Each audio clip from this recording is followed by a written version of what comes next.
الحمد لله وكفى والصلاة والسلام على عباده الذين اصطفى خصوصا على أفضلهم وخاتم النبيين محمد الأمين وعلى آله وصحبه أجمعين. أما بعد فأعوذ بالله من الشيطان الرجيم. بسم الله الرحمن الرحيم. رب اشرح لي صدري ويسر لي أمري واحلل عقدة من لساني يفقهوا قولي.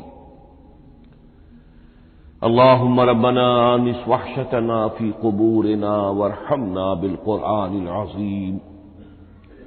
اللهم اجعله لنا إماما ونورا وهدى ورحمة. اللهم ذكرنا منه ما نسينا وعلمنا منه ما جهلنا وارزقنا تلاوته آناء الليل وآناء النهار واجعله لنا حجة يا رب العالمين آمین. کل دو نشستوں میں تعارف قرآن کے ضمن میں جن عنوانات پر گفتگو ہو چکی ہے ان میں سے ایک تشنا رہا قرآن حکیم کی ترتیب اور تقسیم.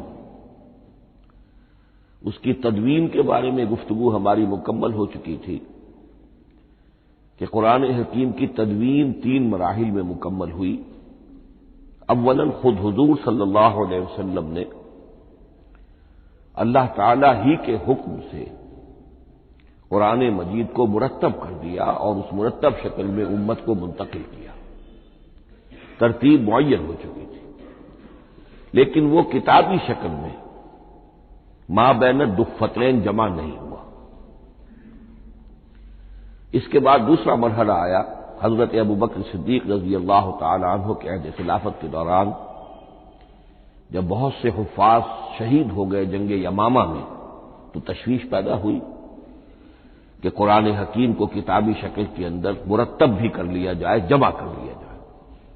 چنانچہ یہ کام حضرت ابوبکر صدیق کے عہد خلافت میں پورا ہو گیا اور اس کے لیے مصحف کا نام حضرت عبداللہ ابن مسعود کی تجویز پر حضرت ابوبکر صدیق رضی اللہ تعالی عنہ نے طے کیا. لیکن اس کے چونکہ ابھی پڑھنے کے انداز میں لوگوں کو کافی آزادی دی گئی تھی کہ اپنے اپنے لہجے کے مطابق لوگ پڑھ سکتے ہیں، تو اس سے محسوس ہوا کہ اب اس کے لکھنے کے انداز میں بھی فرق آ رہا ہے. تو اس لیے ضرورت محسوس ہوئی کہ اس کا ایک اسکرپٹ، ایک رسم الخط جو متفق علیہ ہو، اجماعی ہو، وہ طے کر دیا جائے. چنانچہ یہ تیسرا مرحلہ حضرت عثمان رضی اللہ تعالی عنہ کے عہد خلافت میں طے پایا. اسی لیے اس کو اب مصحف عثمانی کہتے ہیں، اس لیے کہ وہ رسم الخط اب ہمیشہ ہمیش کے لیے طے ہے. اس کے آفیشیل نسخے تیار کیے گئے اور بڑے بڑے شہروں میں جو بھی اس وقت اس مسلمان ممالک تھے ایک ایک نسخہ بھیج دیا گیا اور باقی نسخے جو ہیں وہ تلف کر دیے گئے. تو اس طریقے سے گویا کہ ربع صدی کے اندر اندر یہ تینوں مرحلے جو ہیں مکمل ہو گئے ہیں. اور جیسا کہ میں نے عرض کیا، سب تسلیم کرتے ہیں کہ جو قرآن آج ہمارے پاس ہے وہ وہی ہے بعینہ ہی جو محمد الرسول اللہ نے اپنی امت کو دیا تھا. البتہ جہاں تک قرآن کی ترتیب اور تقسیم کا تعلق ہے، بعض باتیں تو میں بیان کر چکا ہوں، ان کا صرف اجمالی اعادہ کروں گا. نمبر 1 یہ کہ قرآن کی جو بیسک یونٹ ہے، بنیادی اکائی، وہ آیت ہے. آیت کو ہم جملہ نہیں کہہ سکتے، آیت کو ورس نہیں کہہ سکتے، مصرع نہیں کہہ سکتے، اس کی اسی اصطلاح کو ہمیں ریٹین کرنا ہوگا. آیتیں چھوٹی بھی ہیں، بڑی بھی ہیں. آیتیں صرف حروف مقطعات پر بھی مشتمل ہیں اور مرکبات ناقصہ پر بھی مشتمل ہے. پورے جملے کی ایک آیت بھی ہے اور کئی جملوں پر ایک آیت بھی مشتمل ہے. یہ تمام امور توقیفی ہیں، یعنی حضور صلی اللہ علیہ وسلم کے بتانے پر موقوف علیہ. ان میں کسی کے اجتہاد کو، کسی منطق، کسی گرامر، کسی نحو، کسی بیان کے کسی اصول کو کوئی دخل نہیں. جہاں تک آیتوں کی تعداد کا تعلق ہے وہ مختلف فی ہے، وہ اتفاقی نہیں ہے، اس لیے کہ 6,500 کے لگ بھگ آیات ہیں۔ فرق کیوں ہے؟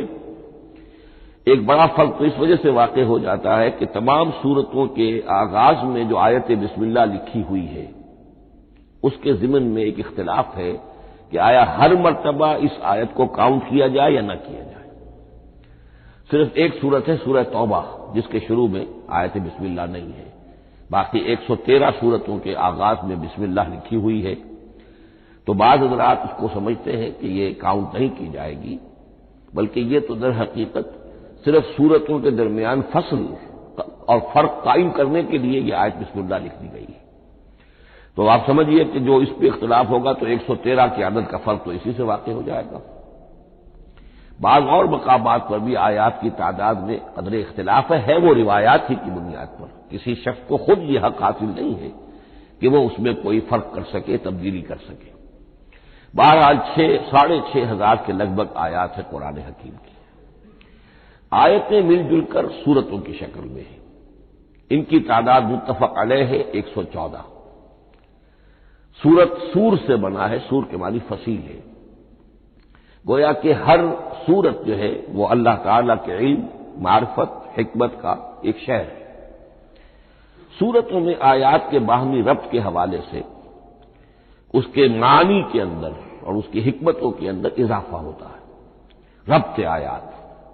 اور جس طریقے سے کہ مختلف موتیوں کو پرو دیا جائے ایک دھاگے میں، اس سے ہار وجود میں آئے، جو ترتیب ہوگی موتیوں کی اس سے ان موتیوں کا حسن دوبالا ہو جائے گا۔ ایسے ہی معاملہ آیات قرآنیہ کا ہے کہ جو ایک سورت کے اندر ہے اور ہر سورت کا ایک مرکزی مضمون یا عمود ہوتا ہے اور تمام آیتیں اس سے منطلق اور اس سے منسلک ہوتی ہیں۔ ان سورتوں کے بعد جیسا کہ میں نے عرض کیا دور صحابہ میں ہمیں صرف ایک اصطلاح اور ملتی ہے، حزب اور یا منزل۔ وہ اس سہولت کے لیے کہ اگر ایک ہفتے میں پورا قرآن ختم کرنا ہو، اس کی تلاوت مکمل کرنی ہو تو روزانہ ایک حزب پڑھ لیا جائے۔ یہ چونکہ دور صحابہ میں بھی مذکور ہے لہذا اس میں ہم دیکھتے ہیں کہ حسن موجود ہے، یعنی یہ کہ نہ تو یہ قباحت ہے کہ سورتوں کو توڑا گیا ہو بلکہ پوری صورتیں شامل ہیں۔ کوئی مصنوعی مساوات قائم کرنے کی کوشش نہیں ہے، کوئی حزب نسبتاً تھوڑا سا زیادہ بڑا ہے، کچھ تھوڑا سا چھوٹا ہے، لیکن تقریباً مساوی ہے۔ خام خواہ کی کوئی مصنوعی مساوات قائم کرنے کی کوشش نہیں ہے۔ اور اس کے باوجود یہ حسن موجود ہے کہ سورہ فاتحہ کو اگر ہم علیحدہ رکھ دیں کہ وہ پورے قرآن حکیم کے لیے ایک دباچہ اور مقدمہ ہے، تو پہلے حزب یا پہلی منزل میں 3 سورتیں، دوسرے میں 5، تیسرے میں 7، چوتھے میں 9، پانچویں میں 11، چھٹی میں 13، یہ سیڑھی ہے بالکل۔ اور جو آخری حزب مفصل کہلاتا ہے، اس میں چونکہ آخری پارے میں آپ کو معلوم ہے چھوٹی چھوٹی سورتیں ہیں تو تعداد 65 ہے، وہ بھی جو آخری تعداد ہے 13 اس کا ملٹیپل ہے۔ بہرحال یہ حزب یہ بھی دور صحابہ میں اس کا تذکرہ ہمیں ملتا ہے۔ البتہ جو مزید تقسیم کی چیزیں ہمارے ہاں معروف ہیں وہ بات کی چیزیں، رکوعوں میں طویل صورتوں کو تقسیم کیا گیا تاکہ ایک رکعت میں اگر طویل صورت میں سے کوئی آیات پڑھنی ہے تو اس طرح پڑھی جائیں کہ مضمون ٹوٹے نہ۔ یہ حجاج ابن یوسف کے زمانے میں یہ کام ہوا ہے اور بڑے غور و فکر سے ہوا، اور واقعتاً محسوس ہوتا ہے کہ معنوی جو ربط اور تعلق ہے اس کو ملحوظ رکھا گیا ہے۔ لیکن جو دوسری تقسیم ہمارے ہاں معروف ہو گئی ہے وہ پاروں کی ہے۔ اول تو یہ معلوم نہیں کہ یہ تقسیم کب ہوئی، مجہول الزمان ہے یہ۔ نمبر 2 یہ کہ اس میں یہ زیادتی بھی نظر آتی ہے کہ سورتوں کی فصیلیں توڑ دی گئی ہیں، گویا کہ ایک مصنوعی مساوات قائم کرنے کے لیے کہ 30 دن میں اگر قرآن مجید ختم کرنا ہو، ہر مہینے میں ایک ختم قرآن کوئی شخص کرنا چاہے تو روزانہ ایک پارہ پڑھ کر، لیکن یہ کہ اس میں وہ حسن موجود نہیں ہے بلکہ یہ قباحت موجود ہے کہ سورتوں کاٹ دی گئی۔ اس کے بعد اب جو بات مجھے عرض کرنی تھی وہ یہ ہے کہ زیادہ عرصہ نہیں گزرا کہ قرآن حکیم کی ترتیب اور تقسیم کے ضمن میں ایک اور حقیقت سامنے آئی ہے، اور یہ حقیقت یہ ہے کہ قرآن حکیم کی سورتوں کے گروپس ہیں۔ اب یہ چونکہ ایک بالکل ماضی قریب کا معاملہ ہے، اس سے پہلے یہ ذکر موجود نہیں تھا۔ اول تو یہ بات بھی مان لیجئے کہ قرآن مجید میں ترتیب اور نظم، اس کے بارے میں ہمارے اسلاف نے نہ کوئی زیادہ محنت کی اور نہ انہوں نے سمجھا کہ اس میں کوئی خاص ربط ہونا ضروری ہے۔ لیکن یہ کہ عہد حاضر میں مولانا حمید الدین فراہی رحمۃ اللہ علیہ ہندوستان میں ایک ایسے عالم پیدا ہوئے کہ جنہوں نے نظم قرآن کو اپنا خاص موضوع بنایا کہ یہ جو آیات باہم جوڑی گئی ہیں تو آخر کوئی حکمت ہے، سورتوں میں جو ربط قائم کیا گیا ہے یقیناً حکمت پر مبنی ہے، ورنہ سب سے سیدھی ترتیب تو جیسا کہ میں نے کل عرض کیا تھا یہ ہوتی ترتیب نزولی سے قرآن کو مرتب کر دیا جاتا۔ لیکن یہ کہ سورتیں آپ کو معلوم ہے طویل سورتوں میں ایسا بھی ہے کہ وہ ایک وقت میں نازل نہیں ہوئی بلکہ متعدد اوقات میں، اور سورہ بقرہ جو ہے وہ تقریباً 2 سال میں اس کی جو تنزیل ہے وہ مکمل ہوئی۔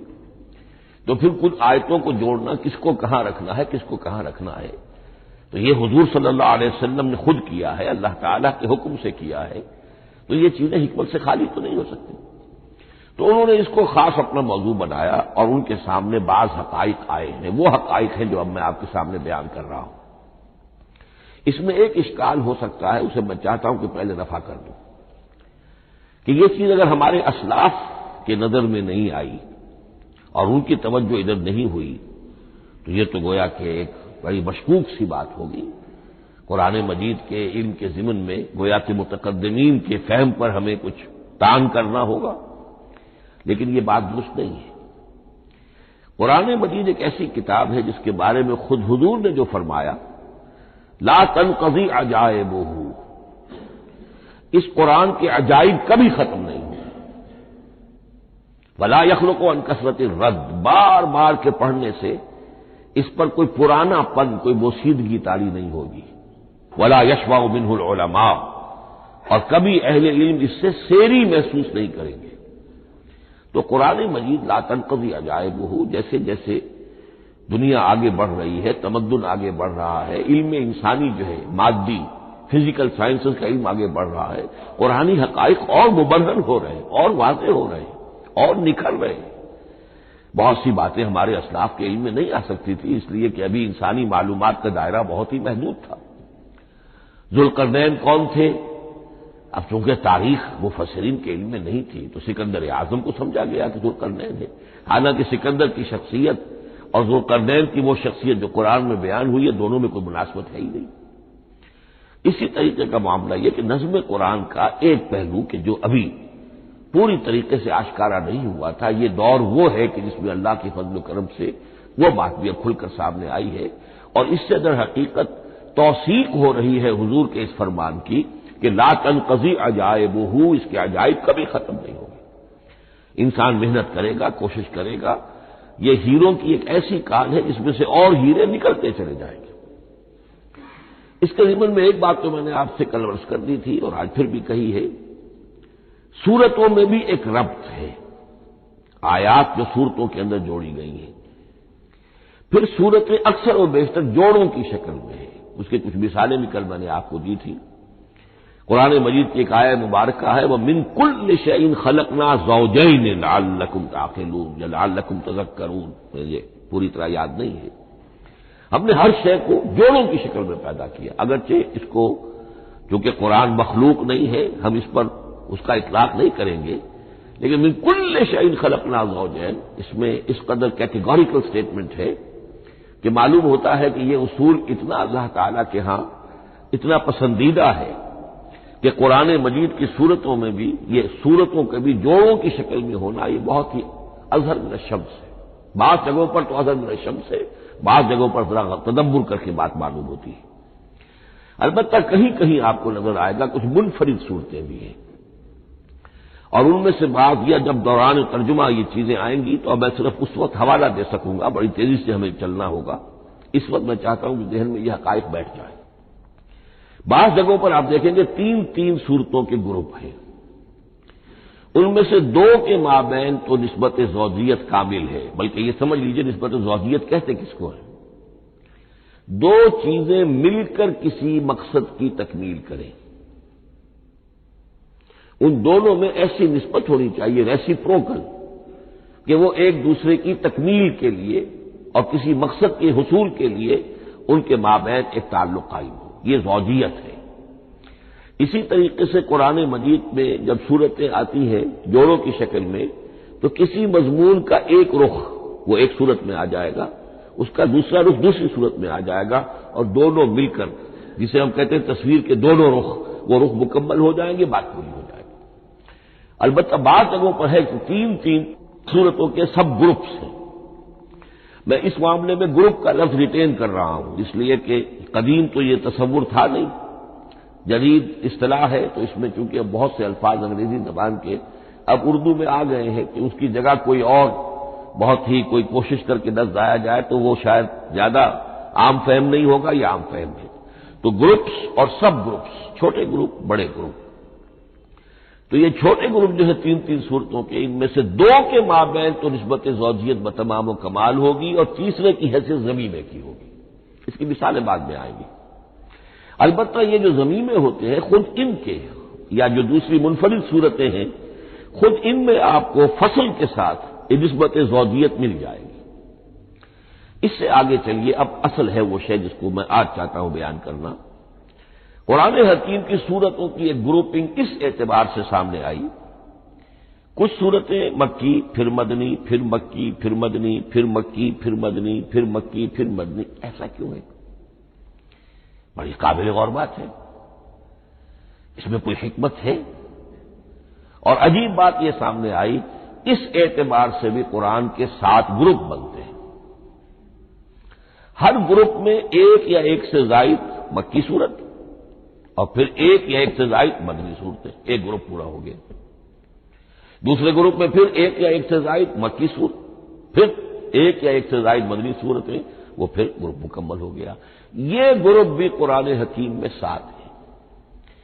یہ گروپ جو ہے قرات کے لیے نہیں ہے، یہ گروپ جو مانوی تقسیم ہے، غور و فکر کے اعتبار سے، کہ ہر گروپ کا ایک عمود ہے، ایک مرکزی مضمون ہے، اور جس طریقے سے صورتیں دو مل کر ایک مضمون کی تکمیل کرتی ہیں، اسی طرح ہر گروپ کی مکی اور مدنی صورتیں مل کر ایک بڑے مضمون کی تکمیل کرتی ہیں۔ اس طریقے سے گویا کہ یہ قرآن مجید میں 7 گروپ ہیں بڑے بڑے، جو کہ جس میں کہ صورتیں جو ہیں وہ جمع کی گئی ہیں۔ مثلا میں اب آپ کو اشارتاً بتا دوں، پہلے گروپ میں سورہ مکی جو ہے وہ صرف ایک ہے، سورہ فاتحہ، تعداد میں تو ایک ہے، وہ اپنے حجم کے اعتبار سے چھوٹی بھی ہے لیکن بہت بھاری صورت ہے۔ وَلَقَدْ آتَيْنَاكَ سَبْعًا مِنَ الْمَثَانِي وَالْقُرْآنَ الْعَظِيمِ، محض اس صورت کو بھی قرآن عظیم کہا گیا ہے۔ لیکن ایک صورت مکی، سورہ فاتحہ، پھر 4 طویل ترین صورتیں مدنی، بقرہ، آل عمران، نساء، مائدہ۔ دوسرے گروپ میں 2 صورتیں مکی، 2 مدنی، الانعام، الاعراف مکیات، الانفال، التوبہ مدنیات۔ تیسرا گروپ چلتا ہے، 14 صورتیں مسلسل چلی جا رہی ہیں مکی، سورہ یونس سے، سورہ یونس، سورہ ہود، سورہ یوسف، سورہ رعد، سورہ ابراہیم، چلتے جائیے، سورہ حجر، سورہ نحل، سورہ بنی اسرائیل، سورہ کہف، سورہ مریم، سورہ طٰہٰ، سورہ انبیاء، سورہ حج اور سورہ مومنون، 14 صورتیں۔ اب آئی ایک مدنی صورت، سورہ نور۔ یہ تیسرا گروپ مکمل ہو گیا۔ چوتھے گروپ میں بھی یہی بات آپ کو نظر آئے گی۔ الفرقان سے سورہ سجدہ تک 8 صورتیں مکی ہیں، اور پھر ایک صورت آتی ہے سورۃ الاحزاب، وہ مدنی ہے۔ اب یہ جو ایک ایک صورتیں آئی ہیں، سورہ نور اور سورہ احزاب، ہر شخص کو اندازہ ہو جائے گا یہ آپس میں جوڑے کی شکل رکھتی ہیں، ان کے مضامین بہت ایک دوسرے سے مشابہ ہیں، بہت مشابہ ہیں، لیکن یہ کہ وہ اس طریقے کا جوڑا نہیں ہے کہ اسی گروپ میں ان کا جوڑا موجود ہو، اس کا جوڑا جو ہے وہ دوسرے گروپ میں ہے۔ پھر آئیے 5واں گروپ ہے، سورہ سبا سے احقاف تک، یہ 13 صورتیں مکی ہیں، اور پھر سورہ محمد صلی اللہ علیہ وسلم سے سورۃ الحجرات تک 3 صورتیں مدنی ہیں، یہ کل 16 صورتیں ہیں۔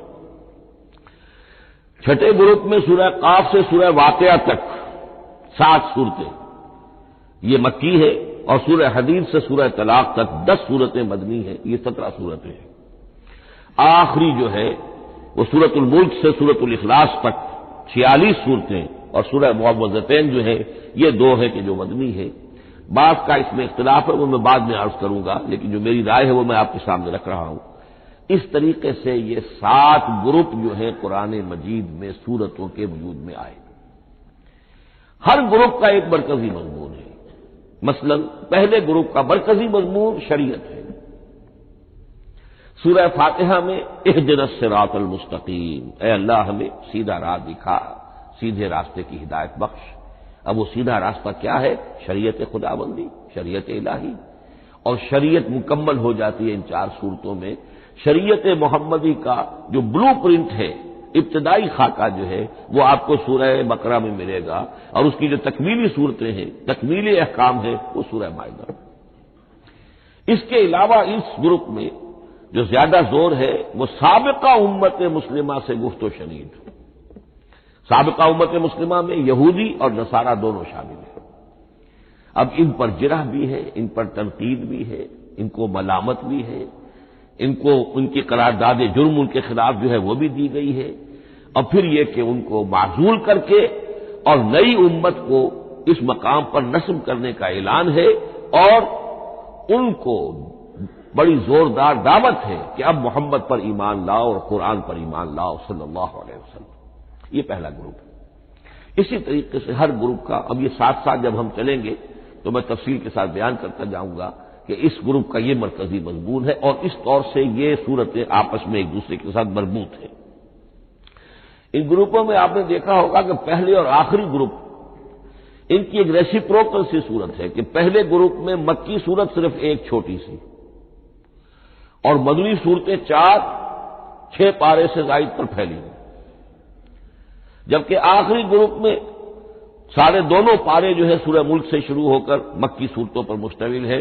آخر میں آ کر چھوٹی چھوٹی صورتیں وہ مدنیات ہیں. یہ ایک دوسرے کے بالکل ریسیپروکل ہیں، کانورٹس. لیکن دوسرا گروپ ادھر سے اور دوسرا ادھر سے، یعنی چھٹا، یہ بڑے متوازن ہیں. 2 صورتیں مکی، 2 مدنی، اور ادھر 7 صورتیں مکی اور 10 مدنی. لیکن 7 صورتیں جو ہیں وہ 3-3 رکوعوں کی ہیں، ان میں سے ایک 4 رکوع کی بھی ہے، اور اکثر و بیشتر وہ جو دوسری ہے وہ 2-2 رکوعوں کی ہے، تقریباً متبادل بنتی ہے. تو درمیان میں جو ہے ان میں جو مدنی صورتوں کا حصہ بہت کم ہے، اکثر و بیشتر جو ہے وہ مکی صورتیں ہیں. ان مکی صورتوں کے اندر بھی جو 6 گروپ تقریباً بنتے ہیں، اس لیے کہ پہلی گروپ کے اندر تو مکی صورت صرف سورہ فاتحہ ہے. تو ان میں سے پہلے 2 گروپوں میں رسالت کا مضمون مرکزی مضمون ہے. درمیانی 2 گروپوں میں توحید کا مضمون مرکزی مضمون ہے. آخری 2 گروپوں میں انذار آخرت کا مضمون مرکزی مضمون ہے. آخری صورتیں آپ کو معلوم ہے سورہ قاف سے شروع ہو کر، تو پھر یہ انذار آخرت جو ہے ان سب کا مرکزی مضمون ہے. مدنی قرآن جو ہے یہ بھی آپ نوٹ کر لیجئے کہ کل قرآن کا 1/3 ہے تقریباً، اور اس 1/3 کا 2/3 پورا کا پورا پہلے گروپ میں آ گیا ہے. سورہ بقرہ، سورہ آل عمران، سورہ نساء، سورہ مائدہ. باقی تو پھر جا کے سورہ احزاب، سورہ نساء، پھر 3 چھوٹی صورتیں، پھر آخر میں 2 بہت چھوٹی چھوٹی صورتیں، سورہ انفال اور سورہ توبہ. لیکن یہ کہ یہ 2/3 جو ہے مدنی قرآن کا حجم بالکل پہلے ہی اس گروپ کے اندر آ گیا ہے. اس کی بھی حکمت ہے کیوں مدنی صورتوں کو پہلے رکھا گیا. میرے علم میں نہیں ہے کہ اس موضوع پر کسی شخص نے گفتگو کی ہو سوائے محمد مارمڈیوک پکتھال کے. میرے علم کی حد تک ہو سکتا ہے کہ کسی اور مفسر نے، کسی محقق نے کوئی بات کہی ہو اس سے بھی زیادہ وزنی کہی ہو، لیکن میرے علم کی حد تک مارمڈیوک پکتھال نے جو ترجمہ کیا ہے انگریزی میں، اس کے دیباچے میں اس موضوع پر گفتگو کی ہے، بہت ہی عمدہ بات کہی ہے. انہوں نے کہا کہ جب یہ قرآن نازل ہو رہا تھا تو اصل اہمیت ایمان کی تھی. پہلے لوگ ایمان لائیں، اور پھر جو ایمان لائے ان کو پھر احکام دیے گئے کہ یہ کرو اور یہ نہ کرو، یہ حلال ہے، یہ حرام ہے، یہ فرض ہے، وغیرہ وغیرہ. لیکن جب ایک امت وجود میں آ گئی، امت کے وجود میں آنے کے بعد اب نسلاً مسلمان پیدا ہو رہے ہیں. ان کے ہاں اب ضرورت پہلے اسلام کی ہے، چاہے بچہ چھوٹا ہی ہے، پہلے اسے احکام سکھائے جائیں گے. بچہ چھوٹا ہی ہے، نماز پڑھنی سکھائی جائے گی. بچہ چھوٹا ہی ہے، روزہ رکھنا سکھایا جائے گا.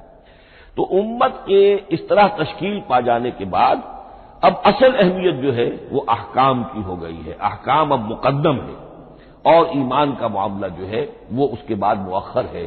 کوئی شخص بالغ ہوگا، ذہین ہوگا، فطین ہوگا، غور و فکر کی صلاحیت سے اگر اللہ تعالیٰ نے اسے بہرور کیا ہوگا پھر وہ حقیقت ایمان تک رسائی حاصل کرے گا. ورنہ یہ ہے کہ عام ایک مسلمان جو ہے اسے جہاں تک احکام کا تعلق ہے ان پر تو عمل کرنا ہی ہے. تو یہ بڑی میں سمجھتا ہوں کہ ذہانت پر مبنی بات ہے کہ جو محمد مارمڈیو پنتھال نے کہی ہے اور مجھے اس سے اتفاق ہے. اب آئیے اگلا معاملہ، اگلی بحث، اگلا موضوع. قرآن کا موضوع کیا ہے؟ کیا قرآن فلسفے کی کتاب ہے، سائنس کی کتاب ہے؟ کیا یہ جیولوجی کی کتاب ہے، فزکس کی کتاب ہے، کس چیز کی کتاب ہے؟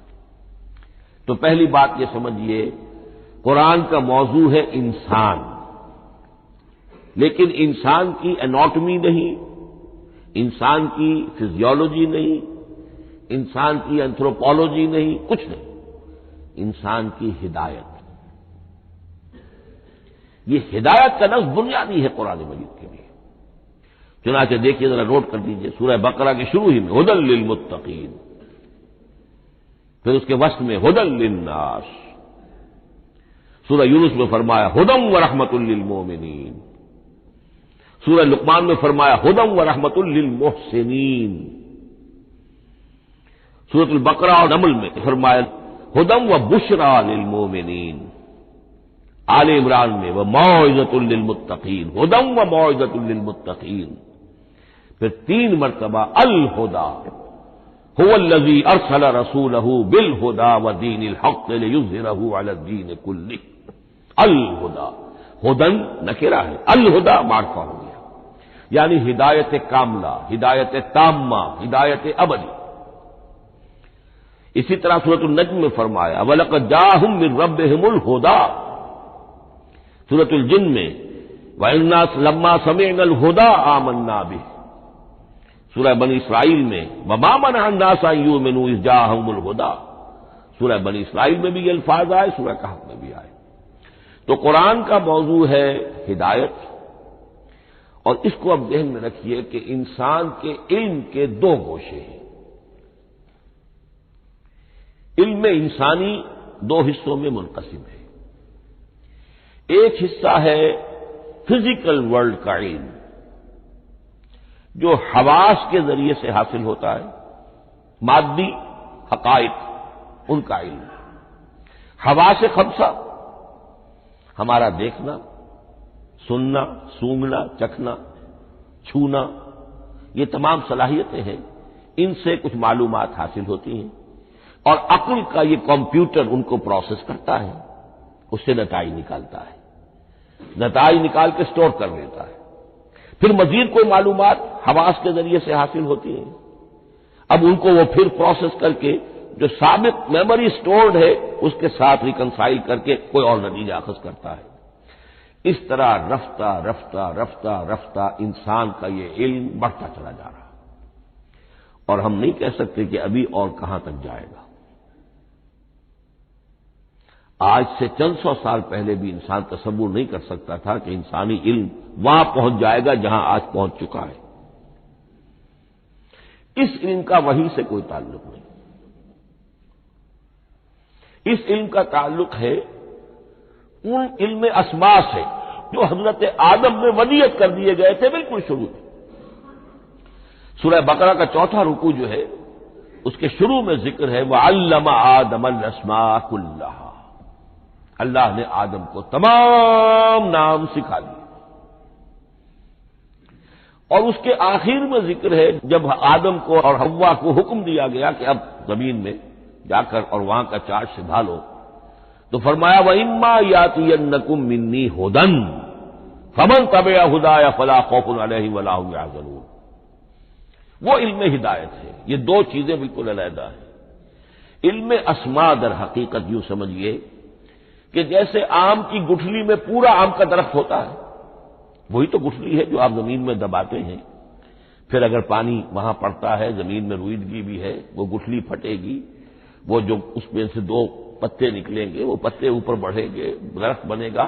وہ پورا درخت جو ہے آم کی گٹھلی میں موجود تھا، صرف اسے پورا درخت بننے میں 2 سال 3 سال 4 سال لگیں گے، لیکن درخت موجود تھا، پوٹینشلی بالقوہ پورا درخت آم کی گٹھلی میں موجود تھا۔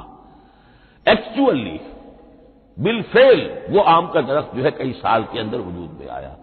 بعین ہی یہ معاملہ ہے، کل مادی حقائق کا کل علم حضرت آدم علیہ السلام کے وجود میں ودیعت کر دیا گیا پوٹینشلی۔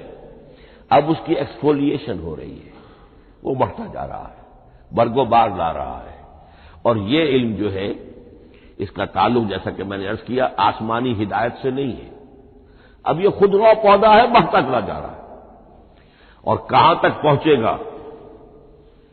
علامہ اقبال نے صحیح تعبیر کی ہے، عروج آدم خاکی سے انجم سہمے جاتے ہیں کہ یہ ٹوٹا ہوا تارا مہ کامل نہ بن جائے۔ علامہ کی زندگی میں تو انسان نے چاند پر قدم نہیں رکھا تھا، لیکن یہ کہ اب تو چاند پر قدم رکھ کر انسان آ چکا۔ تو عروج آدم خاکی سے انجم سہمے جاتے ہیں کہ یہ ٹوٹا ہوا تارا مہ کامل نہ بن جائے۔ یہ ہے انسانی علم۔ اس انسانی علم کے ساتھ اگر وہ علم وہی علم ہدایت نہ ہو تو یہ علم جو ہے بجائے خیر کے شر بن جاتا ہے۔ آج وہ شیطانی قوت بن چکا ہے، وہ علم ہلاکت کا سامان بن چکا ہے، تباہی کا ذریعہ بن چکا ہے۔ لیکن اس کے ساتھ دوسری بات ضروری تھی جو کہ وحی کے ذریعے سے آنے والا علم تھا، فَإِمَّا يَأْتِيَنَّكُم مِّنِّي هُدًى فَمَن تَبِعَ هُدَايَ فَلَا خَوْفٌ عَلَيْهِمْ وَلَا هُمْ يَحْزَنُونَ۔ یہ علم الہدایت جو ہے یہ در حقیقت قرآن حکیم میں آ کر مکمل ہو گیا ہے۔ اس کے لیے بھی میں چاہتا ہوں کہ بات آپ سمجھ لیں، اس میں جو ارتقاء ہوا ہے، پہلی کتابیں نازل ہوئی ان میں بھی ہدن تو تھی۔ کل بھی میں نے آپ کو آیت سنائی تھی سورہ مائدہ کی، انا انزلنا التوراۃ فیہا ھدی و نور، ہم نے تورات نازل کی تھی، اس میں ہدایت بھی تھی، نور بھی تھا۔ اسی رکوع میں 7واں رکوع ہے وہ سورہ مائدہ کا، انجیل کے بارے میں، فیہ ھدی و نور، اس میں بھی ہدن بھی تھی، ہدایت بھی تھی، نور بھی تھا۔ لیکن یہ ہدایت اور یہ نور درجہ بدرجہ ترقی کر رہا ہے، یہاں تک کہ کامل ہوا ہے، قرآن میں آ کر الہدا بن گیا ہے۔ اب یہ ہدن نہیں، الہدا، کامل ہدایت نامہ۔ اس کی وجہ کیا ہے؟ دیکھیے، ایک بچے کو اگر آپ تعلیم دینا چاہتے ہیں تو اس کی ذہنی سطح کو محفوظ رکھے بغیر تو نہیں دے سکتے۔ آپ چاہے پی ایچ ڈی استاد رکھ دیں کسی بچے کے لیے، بچہ بھی پرائمری کی تعلیم پا رہا ہے، وہ پی ایچ ڈی کا استاد کیا کچھ پلا دے گا اس کو، کیا پڑھا دے گا اس کو؟ اس کی اپنی استعداد جو ہے ابھی اتنی کم ہے کہ اسی کی مناسبت سے اسے تعلیم دی جائے گی، رفتہ رفتہ وہ آگے بڑھے گا، یہاں تک کہ وہ اپنے پوری عقل کے اور شعور کی پوری شدت اور قوت کو پہنچ جائے گا، بلوغت کو پہنچ جائے گا۔ اب اسے آخری پڑھایا جائے گا، اب اسے فلسفہ پڑھایا جائے گا، پہلے وہ ہسٹری پڑھ رہا تھا، اب فلسفی آف ہسٹری پڑھے گا۔ اس حوالے سے تدریجاً اللہ تعالی نے تورات میں صرف احکام ہے، حکمت ہے ہی نہیں، انجیل میں حکمت ہے، احکام ہے ہی نہیں، دونوں مل کر ایک بات کو مکمل کرتی ہیں۔ تورات میں صرف احکام ہے، حکمت ہے ہی نہیں۔ جیسے کہ میں نے عرض کیا تھا، بچے کو آپ بتا دیتے ہیں بھئی روزہ ٹوٹ جاتا ہے اس طریقے سے، روزے کا مطلب یہ ہے اب دن بھر کھانا کچھ نہیں ہے، چاہے بچہ ابھی 6 سال کا ہے، 7 سال کا ہے، 8 سال کا ہے، آپ بتا رہے ہیں احکام تو دے دیے جائیں، یہ کرو یہ نہ کرو، یہ ڈوز ہے یہ ڈونٹس ہے، تو احکام عشرہ، دی 10 کمانڈمنٹس، احکام دیے گئے، حکمت نہیں۔ ابھی حکمت کا تحمل ان کے لیے ممکن نہیں تھا، ابھی وہ عہد طفولیت ہے نوع انسانی کا۔ یوں سمجھیے کہ آج سے 3500 سال قبل کا انسان، 1400 قبل مسیح میں تورات دی گئی ہے حضرت موسیٰ علیہ السلام کو۔ اب یہ 2000 مسیح آنے والا ہے تو 3400 سال پہلے کی بات ہے، تو انسانی ذہن ابھی جس سطح پر تھا، یہاں تک کہ 2000 سال پہلے حضرت مسیح علیہ السلام کے بھی الفاظ انجیل میں موجود ہیں، اب بھی موجود ہیں۔ اپنے حوارین سے آپ نے فرمایا تھا ابھی مجھے تم سے اور بھی بہت سی باتیں کہنی تھی مگر ابھی تم ان کا تحمل نہیں کر سکو گے. جب وہ فارقلیت آئے گا تو تمہیں سب کچھ بتائے گا. یہ پیشن گوئی تھی محمد الرسول اللہ صلی اللہ علیہ وسلم. ابھی تم تحمل نہیں کر سکتے، ابھی 600 برس اور چاہیے تمہاری ذہنی بلوغت کے لیے. تو الہدا مکمل ہوا ہے قرآن حکیم میں آ کر. البتہ ایک نقطہ اس میں نوٹ کیجئے، قرآن مجید اگرچہ کتاب ہدایت ہے، سائنس کی کتاب نہیں ہے، لیکن اس میں سائنٹیفک فینومینا کی طرف اشارے موجود ہیں. چونکہ قرآن مجید ان تمام جو بھی یہ کائناتی حقائق ہیں ان سب کو آیات الہیہ قرار دیتا ہے. ان فی خلق السماوات والارض واختلاف اللیل والنہار والفلک التی تجری فی البحر بما ينفع الناس وما انزل الله من السماء من ماء فاحیا به الارض بعد موتها وبث فيها من كل دابة وتصريف الرياح والسحاب المسخر بين السماء والارض لآیات لقوم یعقلون. یہ سب نشانیاں ہیں اللہ کی، اللہ کی قدرت، اللہ کی عظمت، اللہ کے علم کامل، اللہ کی حکمت بالغہ، سب نشانیاں. تو یہ جو فزیکل فینومینا ہے ان کی طرف قرآن ریفر کرتا ہے. بعض حقائق وہ ہے کہ جن کا تعلق اسٹرانومی سے ہے. کل فی فلک یسبحون، یہ تمام اجرام سماویہ جو ہیں یہ اپنے اپنے مدار میں تیر رہے ہیں. معلوم ہوا ہر شے حرکت میں ہے.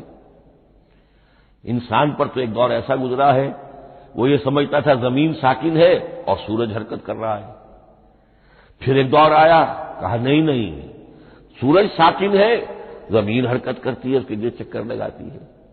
اور آج ہمیں معلوم ہوا ہر شے حرکت میں ہے، ہر شے. سورج کا بھی اپنا ایک مدار ہے، اس میں وہ حرکت کر رہا ہے اپنے پورے کنبے کو لے کر. یہ پورا سولر سسٹم اس کا کنبہ ہے، اس پورے کنبے کو لے کر وہ بھی ایک مدار میں حرکت کر رہا ہے. تو معلوم ہوا کل فی فلک یسبحون. اب یہ کل کا لفظ جس طرح منقع ہو کر، جس طرح مبرہن ہو کر، جس شان کے ساتھ آج وہ حویدہ ہوا ہے، واضح ہوا ہے، آج سے پہلے انسان کو معلوم نہیں تھا. تو یہ جو فزیکل فینومینا ہے جن کی طرف قرآن مجید ریفر کرتا ہے، یہ اگرچہ قرآن کا اصل موضوع نہیں ہے، لیکن ایک بات جان لیجئے کہ قرآن مجید میں ان فزیکل فینومینا کے بارے میں جو بات کہی گئی ہے وہ غلط نہیں ہو سکتی. اور یہ وہ حقیقت ہے کہ جو اس دور میں آ کر اتنی واضح ہوئی ہے. آپ نے نام سنا ہوگا ڈاکٹر مورس بکائی کا. یہ فرانسیسی سرجن تھے، انہوں نے مطالعہ کیا، کمپیریٹو اسٹڈی کی قرآن بائبل دونوں کی. بائبل سے مراد اولڈ ٹیسٹمنٹ، نیو ٹیسٹمنٹ دونوں. اور وہ اس نتیجے پر پہنچا کہ پورے قرآن میں کوئی ایک لفظ ایسا نہیں ہے جسے ہماری ساری سائنسی انکشافات میں سے کسی نے غلط ثابت کیا، جبکہ تورات میں بے شمار چیزیں ایسی ہیں کہ سائنس انہیں غلط ثابت کر چکی ہے. The science, the Quran and the Bible. اب یہ بات بڑی اہم ہے. اس کو بڑی خوبصورت انداز میں ڈاکٹر رفیع الدین مرحوم نے کہا ہے کہ یہ کائنات اللہ کا فعل ہے، عمل ہے، اس کی تخلیق ہے، اس کی تدبیر ہے، اور قرآن اللہ کا قول ہے. قول و عمل میں تضاد ممکن نہیں. عام انسان کے قول و عمل میں تضاد ممکن نہیں، اللہ کے قول و فعل میں اور قول و عمل میں تضاد ہو سکتا ہے. ہاں یہ ہو سکتا ہے کہ ایک دور میں انسانوں نے بات سمجھی نہ ہو، ان کا ذہن وہاں تک پہنچا نہ ہو، ان کی معلومات کا دائرہ ابھی اس حد تک ہو کہ ان حقائق تک نہ پہنچا ہو. لیکن جیسے جیسے وقت آئے گا مزید حقائق منکشف ہوں گے اور یہ بات اور زیادہ سے زیادہ واضح سے واضح تر ہوتی چلی جائے گی کہ جو کچھ قرآن میں لکھا ہے وہی برحق ہے. ہاں آج سے پہلے انسانی ذہن اس حد تک رسائی حاصل کرنے کا اہل نہیں تھا. اور یہ ہے در حقیقت آیت قرآن حکیم کی. یہ سورہ حامیم السجدہ کی لاسٹ بٹ 1 آیت ہے. سنریہم آیاتنا فی الآفاق وفی انفسہم حتی یتبین لہم انہ الحق. ہم انہیں دکھاتے چلے جائیں گے اپنی نشانیاں، آفاق میں بھی انفس میں بھی. سنریہم آیاتنا فی الآفاق وفی انفسہم حتی یتبین لہم، یہاں تک کہ یہ بات پوری طرح نکھر کر مبرہن ہو کر ان کے سامنے واضح ہو جائے گی انہ الحق، کہ قرآن حق ہے۔ اور اسی کی حقیقت جو ہے، جیسا کہ میں نے عرض کیا، ایک تو مورس بکائی کو ذہن میں رکھیے، اور ایک اور شخص کینیڈا میں ایک بہت بڑا ڈاکٹر ہے کہ جو ایمبریولوجسٹ ہے، اور اس کی جو ٹیکسٹ بکس ہے جو ایمبریولوجی پر، علم جنین، یعنی رحم مادر میں جو بچے کی پرورش ہوتی ہے، کیسی ہوتی ہے، کن کن سٹیجز سے گزر کر ہوتی ہے، یہ علم جنین یا ایمبریولوجی، تو سٹینڈرڈ ٹیکسٹ بک ہے دنیا میں اس کی، ڈاکٹر کیتھل مور کی۔ اور وہ حیران رہ گیا کہ میں نے جب قرآن کا مطالعہ کیا کہ آج سے 1400 برس قبل، جبکہ نہ مائکروسکوپ تھی، نہ ڈسیکشن ہوتا تھا ابھی ہیومن باڈی کا، یہ حقائق جو قرآن بیان کر رہا ہے، وَلَقَدْ خَلَقْنَا الْإِنسَانَ مِنْ صُلَالَةٍ مِّن مَّاءٍ مَّهِينٍ ثُمَّ جَعَلْنَاهُ نُطْفَةً فِي قَرَارٍ مَّكِينٍ ثُمَّ خَلَقْنَا النُّطْفَةَ عَلَقَةً فَخَلَقْنَا الْعَلَقَةَ مُضْغَةً فَخَلَقْنَا الْمُضْغَةَ عِظَامًا فَكَسَوْنَا الْعِظَامَ لَحْمًا، یہ کہاں سے معلوم ہوئی؟ اور واقعہ یہ ہے کہ اس سے زیادہ صحیح تعبیر ممکن نہیں۔ تو یہ حقائق ذہن میں رکھیے کہ اگرچہ قرآن مجید سائنس کی کتاب نہیں ہے، لیکن جن سائنسی حقائق یا جن سائنسی فینومینا کی طرف قرآن نے ریفر کیا ہے وہ یقیناً حق ہے، چاہے تاحال ہم ان کی حقانیت کو نہ سمجھ پائیں۔ مثلا آج بھی مجھے نہیں معلوم کہ قرآن جو 7 آسمان کہتا ہے تو 7 آسمان سے کیا مراد، مجھے نہیں معلوم، لیکن مجھے یقین ہے کہ ایک وقت آئے گا کہ انسان سمجھے گا کہ ٹھیک ٹھیک یہ الفاظ جو ہیں 7 آسمان، یہ منطبق ہوتے ہیں اس حقیقت پر جو آج ہمارے علم میں آئی ہے، پہلے نہیں آئی تھی۔ البتہ ایک اور نقطہ جو بہت اہم ہے عملی اعتبار سے، میں نے اسی لیے یہ ساری تمہید کی ہے کہ قرآن سائنس کی کتاب نہیں ہے، نہ سائنس کی ہے نہ ٹیکنالوجی کی ہے۔ اس حوالے سے ایک بڑا منطقی نتیجہ نکلتا ہے، اور وہ یہ ہے کہ اگر ہمارے اسلاف نے قرآن کی ان آیات کا کوئی خاص مفہوم معین کیا اپنے دور کی معلومات کی سطح پر، ہمارے لیے لازم نہیں ہے کہ ہم اس کی پیروی کریں۔ سائنسی فینومینا کو جو سائنسی ترقی ہو رہی ہے اس کے حوالے سے سمجھیں گے۔ یہاں تک کہ اب آخری بات عرض کر رہا ہوں، خود حضور کا فرمان بھی اس میں قطعی نہیں ہوگا۔ یہ بات بہت ثقیل اور گراں گزرے گی بہت سے لوگوں پر۔ سائنس اور ٹیکنالوجی میں اگر حضور کی کوئی حدیث بھی سامنے آ جائے تو اس کو بھی ہم کوئی دلیل قطعی نہیں سمجھیں گے۔ اس کی وجہ کیا ہے؟ ایک واقعہ بہت اہم ہوا حضور کی زندگی میں۔ حضور جب ہجرت فرما کر تشریف لائے مدینہ منورہ، تو آپ کو معلوم ہے کہ حضور کی پیدائش مکے کی، ساری زندگی آپ نے وہاں گزاری۔ وہ وادی غیر ذی زرع ہے، وہاں کوئی پیداوار، کوئی زراعت، کوئی کاشت ہوتی ہی نہیں تھی، آپ کو کوئی تجربہ سرے سے نہیں تھا۔ ہاں تجارت کا تجربہ تھا، بھرپور تجارت کی تھی۔ یہاں آئے تو آپ نے دیکھا کھجوروں کے سلسلے میں انصار مدینہ تعبیر نخل، وہ اس کا ایک اصطلاح ہے۔ کھجور ایک ایسا پودا ہے جس کا ایک فیمیل فلاور ہوتا ہے اور ایک میل علیحدہ۔ اب میل فلاور اور فیمیل فلاور ان دونوں کو قریب لے آئیں تو اس سے اس بات کا زیادہ امکان ہو جاتا ہے فرٹیلائزیشن ہو اور پھل بنے اور زیادہ آپ کو پھل حاصل ہو، فصل زیادہ ہو۔ اگر وہ فاصلے پر رہیں گے تو ہو سکتا ہے کہ اس کا امکان کم ہو، تو وہ ان کو قریب جوڑ دیتے تھے۔ حضور نے دیکھا تو آپ نے فرمایا کہ آپ لوگ ایسا نہ کریں تو کیا ہے، یعنی نیچر جو ہے، nature can take care of it self, آخر فطرت ہے، فطرت نے یہ ساری چیزیں بنائی ہے، آپ ایسا نہ کریں تو کیا ہے، صرف یہ کہا آپ نے روکا نہیں۔ لیکن ظاہر بات ہے صحابہ کرام کے لیے رضوان اللہ تعالی علیہ اجمعین حضور کا اتنا کہنا بھی گویا کہ حکم کے درجے میں تھا، انہوں نے اس سال وہ کام نہیں کیا، فصل کم ہو گئی۔ اب وہ ڈرتے ڈرتے جھجکتے جھجکتے حضور کی خدمت میں آئے۔ حضور آپ نے فرمایا تھا ہم نے وہ نہیں کیا، تعبیر نخل اس سال نہیں کی ہم نے، فصل کم ہوئی ہے۔ آپ نے فرمایا انتم اعلم بامور دنیاکم، اس کا ایک ایک لفظ یاد کر لیجیے، انتم اعلم بامور دنیاکم، اپنے یہ دنیاوی اور مادی معاملات میں تم زیادہ تجربے کار ہو، تم زیادہ حقائق سے واقف ہو، میں عالموں کا لفظی ترجمہ یہاں کرنا جو ہے اس کی جرت مجھے نہیں ہو رہی، تم زیادہ واقف ہو ان چیزوں سے، میں یہ چیزیں سکھانے نہیں آیا۔ آپ ٹیکنالوجی پڑھانے نہیں آئے تھے، آپ طب سکھانے نہیں آئے تھے، آپ کوئی اور سائنس پڑھانے نہیں آئے تھے، ورنہ تو ہم شکوہ کرتے کہ آپ نے ہمیں ایٹم بم بنانا کیوں نہیں سکھا دیا پہلے ہی۔ نہیں، یہ موضوع ہی نہیں ہے۔ قرآن کا موضوع معین ہونا چاہیے۔ قرآن کا موضوع انسان کی ہدایت، اس ہدایت کے لیے جس قدر اس کو ضرورت ہے علم کی کہ وہ جو یہ فزیکل فینومینا ہیں ان کے حوالے سے بھی ہدایت حاصل کرے، اس حد تک ان کا تذکرہ ہے۔ لیکن یہ یقین اور ایمان ہونا چاہیے کہ قرآن مجید کے الفاظ میں جو شے مضمر ہے وہ کبھی غلط ثابت نہیں ہوگی۔ یہ ہو سکتا ہے کہ قرآن کی کسی آیت کا کوئی مفہوم ہمارے اسلاف نے 1000 برس پہلے یا 600 برس پہلے سمجھا ہو اور وہ مفہوم غلط ثابت ہو جائے، وہ ایک علیحدہ بات ہوگی، لیکن قرآن مجید کا ٹیکسٹ جو ہے اس کے اندر کہیں ایسی بات نہیں آ سکتی۔ اب آئیے فہم قرآن کے اصول۔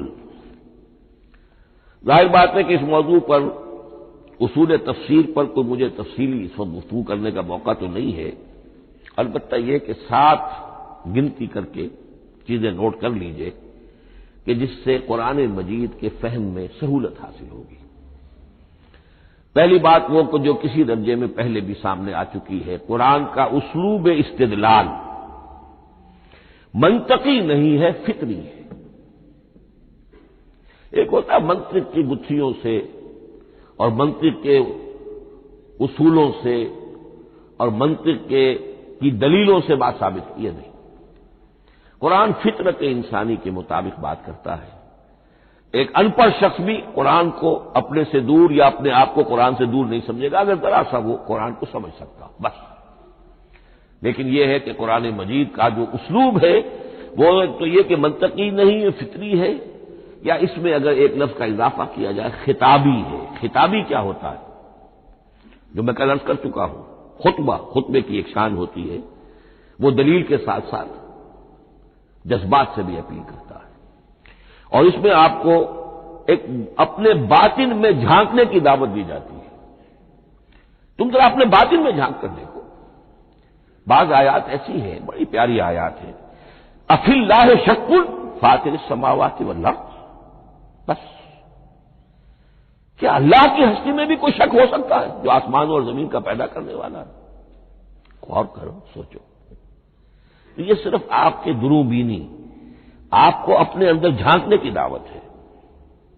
اسی طرح اَإِنَّكُمْ لَتَشْهَدُونَ أَنَّ مَعَ اللَّهِ آلِهَةً أُخْرَىٰ، کیا واقعتاً تم اس کی گواہی دیتے ہو کہ اللہ کے ساتھ کوئی اور بھی الہ ہے؟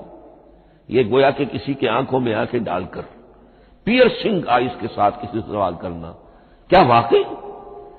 اور اس میں در حقیقت کون سی ہے پس منظر میں؟ یہ بنائے ہوئے ڈھکوسلے ہیں، ان پر خود تمہارا دل مطمئن نہیں ہے۔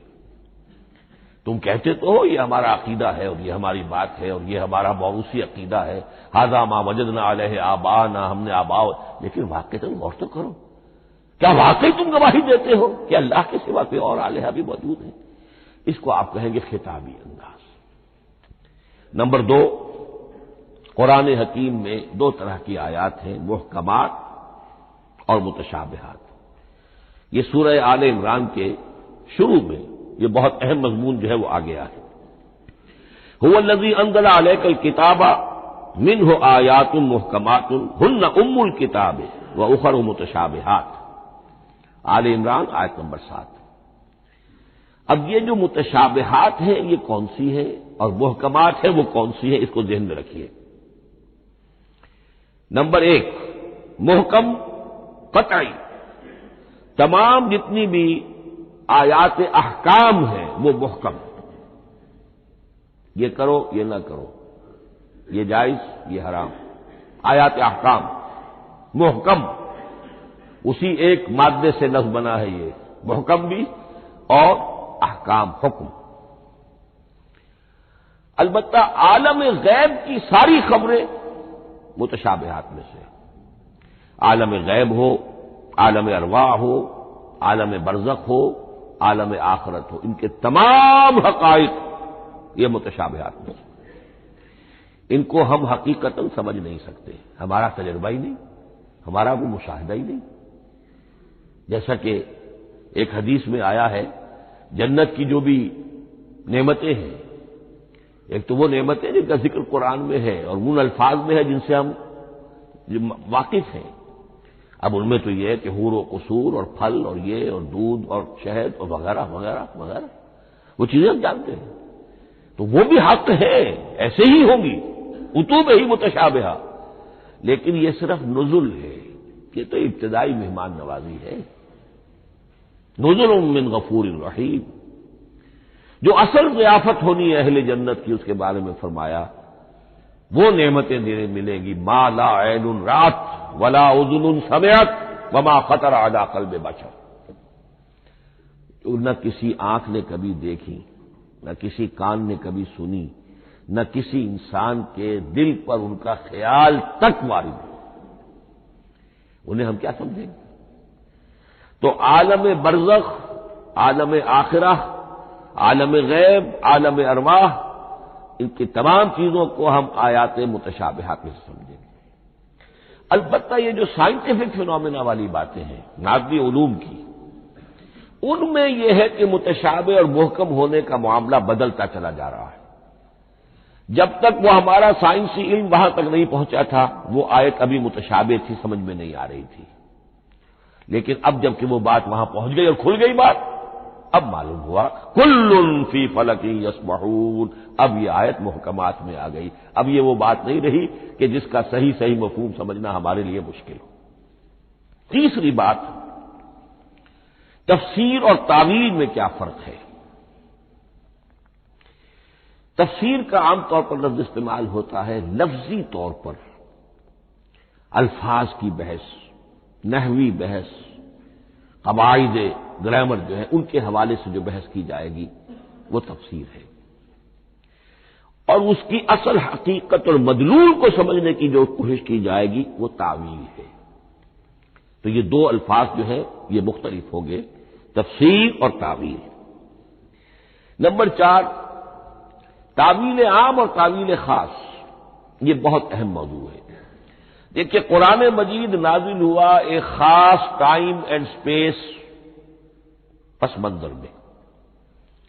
آج سے 1400 برس قبل 610 عیسوی سے لے کر 632 عیسوی تک نازل ہوا. حجاز میں نازل ہوا. اس کی ایک اولین مخاطب قوم تھی، وہ ان پڑھ قوم تھی، امی قوم تھی. پڑھے لکھے شاذ الشاذ المعدوم کے درجے میں تھے. وہاں فلسفے کا سوال نہیں، کوئی منطق کی بات نہیں، کچھ بھی نہیں. اور اولین مخاطب وہی ہیں. اور جو بھی حالات ہیں اس وقت کے ان کے حوالے سے بات کی جا رہی ہے. اب قرآن مجید کی ہر آیت پر اولاً غور ہوگا اس اعتبار سے جب یہ نازل ہوئی ہے تو اس کا اس وقت کیا مفہوم سمجھا گیا، اس خاص کانٹیکسٹ میں، ٹائم اینڈ اسپیس کانٹیکسٹ میں کیا مفہوم سمجھا گیا. یہ ہے تعویل خاص.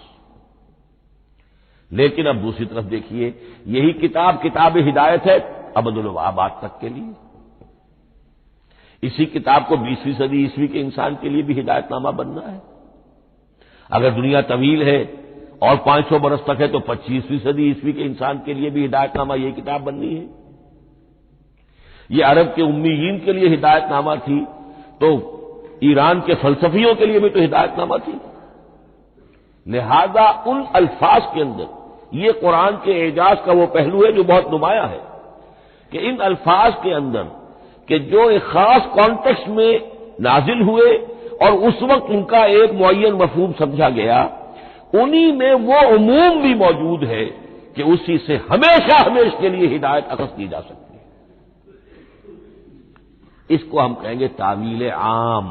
اس کانٹیکسٹ سے ذرا نکال کر اب اس آیت کے الفاظ، اس کا در و بست، اس کا ما سبق، اس کے بعد ما بعد، سیاق و سباق، اس کے حوالے سے بیٹھ کر بات کی جائے. تعویل خاص میں شان نزول پیش نظر رہے گا. تعویل عام میں اس آیت کے الفاظ، ان کا در و بست اور آیت کا سیاق و سباق یہ زیادہ زیر بحث رہے گا. تو معلوم ہوا کہ یہ دونوں چیزیں اپنی اپنی جگہ اہم ہیں. نہ تو انسان صرف تعویل خاص تک اپنے آپ کو محدود کر لے. اگر وہ کرے گا تو گویا کہ وہ صرف اس دور کا قرآن پڑھ رہا ہے، آج کا قرآن وہ نہیں پڑھ رہا۔ قرآن کے اندر تو واقعتاً یہ شان ہے کہ میں جس کے لیے الفاظ یہ استعمال کیا کرتا ہوں کہ ہر دور کے افق پر ایک خورشید تازہ کے مانند طلوع ہوگی یہ کتاب۔ معلوم ہوگا آج کا قرآن ہے، یہ ہمیں آج ملا ہے قرآن، اور گویا کہ آج جو ہمیں مسائل درپیش ہے ان کا حل ہے جو یہ قرآن پیش کر رہا ہے۔ یہ اس کا اعجاز ہے، یہ اس کا کمال ہے۔ اس اعتبار سے نوٹ کیجئے تعویل خاص اور تعویل عام، یہ الفاظ کیونکہ بار بار دورہ ترجمہ آئیں گے تو اس لیے میں نے ان اصطلاحات سے چاہا کہ آپ واقف ہو جائیں۔ ایک اور اس میں بات سمجھنے کی ہے تذکر اور تدبر۔ قرآن سے بنیادی ہدایت حاصل کر لینا، اس کے لیے قرآن انتہائی آسان ہے۔ وَلَقَدْ يَسَّرْنَا الْقُرْآنَ لِلذِّكْرِ فَهَلْ مِن مُدَّكِرٍ۔ ذرا سی انسان کو عربی آتی ہو کہ براہ راست قرآن کا مفہوم آپ کے ذہن اور قلب پر نازل ہوتا چلا جائے، بس قرآن کا اصل جو پیغام ہے، جو اس کی اصل ہدایت ہے، اس کی تمثیل یوں سمجھیے کہ سمندر میں اگر کوئی آئل ٹینکر جو ہے ٹوٹ جائے تو میلوں جو آئل ہوتا ہے وہ سطح سمندر کے اوپر پھیل جاتا ہے، سطح پر رہے گا، نیچے تو جائے گا نہیں۔ تو یوں سمجھیے کہ قرآن مجید کا جو لب لباب وہ اس کی سطح پر موجود ہے، لیکن اس کے یہ مطلب نہیں ہے کہ صرف سطح ہی سطح ہے، اس کی گہرائی فیتم لس،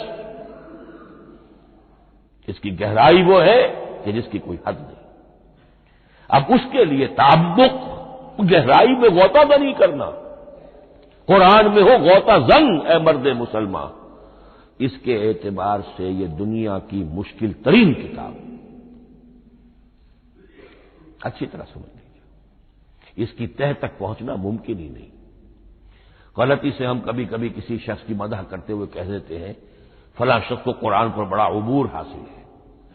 ایک عالم دین نے یہ الفاظ میرے بارے میں کہہ دیے تھے، میں نے فوراً ٹوک دیا، میں نے کہا آپ کیا، یہ قرآن کی آپ نے گویا کہ قرآن مجید کی شان میں گستاخی کی ہے، قرآن کی توہین کی ہے۔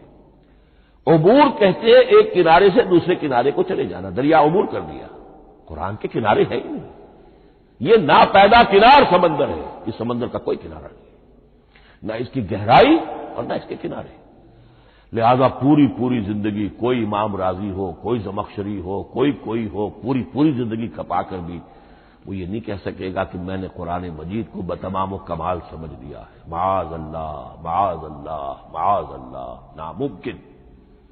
وراء الورا ثم وراء الورا، یہ ہے تذکر اور تدبر۔ اس کے لیے تو پوری زندگی انسان کھپائے، پورا وقت اس کے لیے لگائے، پوری صلاحیت کھپا دے، تب بھی وہ بہت سی جگہوں پر پھر بھی کہے گا واللہ عالم۔